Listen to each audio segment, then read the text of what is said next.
Hello students, हम पढ़ रहे हैं किसी भी फलन की प्रिंसिपल वैल्यू कैसे फाइंड करते हैं। तो अपने पास कोई फलन दिया हुआ, मान लीजिए साइन इनवर्स -1/2 ये फलन दिया हुआ है। इसकी हमें प्रिंसिपल वैल्यू फाइंड करनी है या मुख्य मान फाइंड करना है। तो इसके लिए हम सबसे पहले इस फलन को इक्वल में मानते हैं y। तो ये कन्वर्ट किसमें हो गई, इनवर्स था वो साइन में हो गया, साइन y इक्वल -1/2। क्लियर। यहां तक होने के बाद में साइन इनवर्स का रेंज क्या होता है भाई, साइन इनवर्स का रेंज होता है भाई, इसका रेंज क्या होगा, -π/2 से π/2 तक। ये होता है क्लोज इंटरवल। इसका मतलब होता है इसमें -π/2 और π/2 दोनों शामिल है। ठीक है। तो यहां पर हम फाइंड करेंगे XY प्लेन के द्वारा। तो यहाँ पे क्या भाई, 0 वैल्यू, π/2 वैल्यू और पाई वैल्यू। नीचे से इधर क्या जाएगा, 0 -π/2 वैल्यू और -π। इस प्रकार जो ये एंगल होते हैं, थीटा की वैल्यू होती है पाई से -π/2 या -π/2 से π/2 के बीच में इंक्लूड होती है। ठीक है। तो यहाँ पर हमें क्या दिया हुआ, -π/2 से π/2 तक। मतलब इस साइन की जो रेंज होगी वो यहां से यहां होगी। ठीक है, क्लियर। -π/2 से π/2 तक होगी। अब यहाँ पर आपके पास वैल्यू क्या दी है, नेगेटिव वैल्यू दी। अगर नेगेटिव वैल्यू दी है तो इस पार्ट में आपकी वैल्यू होगी। क्लियर। अब हम फाइंड करेंगे कि यहां से यहां तक का एंगल कितना होगा। ठीक है। तो हम जानते हैं कि भाई 1/2 साइन में किसकी वैल्यू होगी, 1/2 वैल्यू होती है साइन में π/6 की, या इसको हम लिख सकते हैं 30 डिग्री या 30 डिग्री। ठीक है। अगर माइनस ये वैल्यू आ जाए तो ये इस पार्ट में आएगी। अगर ये इस पार्ट में है तो ये वैल्यू किस में जाएगी, -1/2 है तो नेगेटिव पाई क्या हो जाएगा, 6 हो जाएगा। क्लियर। तो यहां पर क्या जाए भाई, साइन y इक्वल क्या आ जाएगा,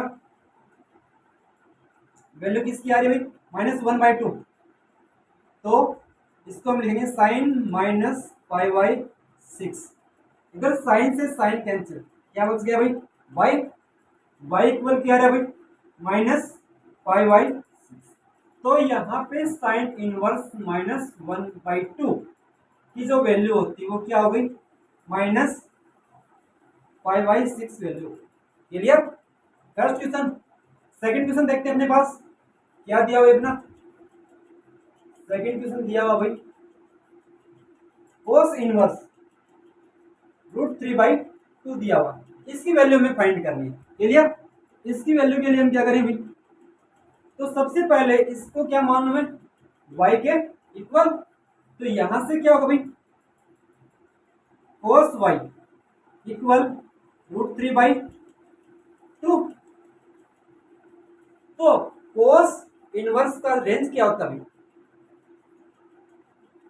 cos इनवर्स का रेंज क्या होता है, cos इनवर्स का रेंज होगा 0 से पाई, क्या 0 से पाई, 0 और पाई दोनों इसमें इंक्लूड होंगे। ठीक है। तो इसका रेंज 0 से पाई। तो यहां पर जो कोस की भी वैल्यू आएगी थीटा की, वो वैल्यू आएगी 0 से पाई, यहां तक आएगी भाई, इस पार्ट में आएगी। जो कोस की वैल्यू है वो 0 से पाई इधर आएगी। ठीक है। तो इस पार्ट में तो पॉजिटिव वैल्यू आ जाएगी, इस पार्ट में कोस की नेगेटिव वैल्यू आ जाएगी। ठीक है। तो अपने पास कौन सी वैल्यू दी हुई है, कोस की पॉजिटिव वैल्यू, इस पार्ट में कोस की वैल्यू आ जाएगी। अब हमें मालूम होना चाहिए कोस के लिए √3/2, कोस के अंदर √3/2 की वैल्यू किसकी होती है भाई, ये वैल्यू होती है π/6 या। क्लियर। तो यहां पे क्या लिखता हूं अभी, cos y इक्वल √3/2 वैल्यू किसकी होती है भाई, cos 30 या π/6, cos π/6। क्लियर। cos से cos कैंसिल, तो y इक्वल क्या आ जाए भाई, π/6। तो y की वैल्यू यहां पुट कर दें तो क्या आ जाएगा, π/6। तो यहां पे cos इनवर्स √3/2 की वैल्यू क्या होगी, π/6 वैल्यू।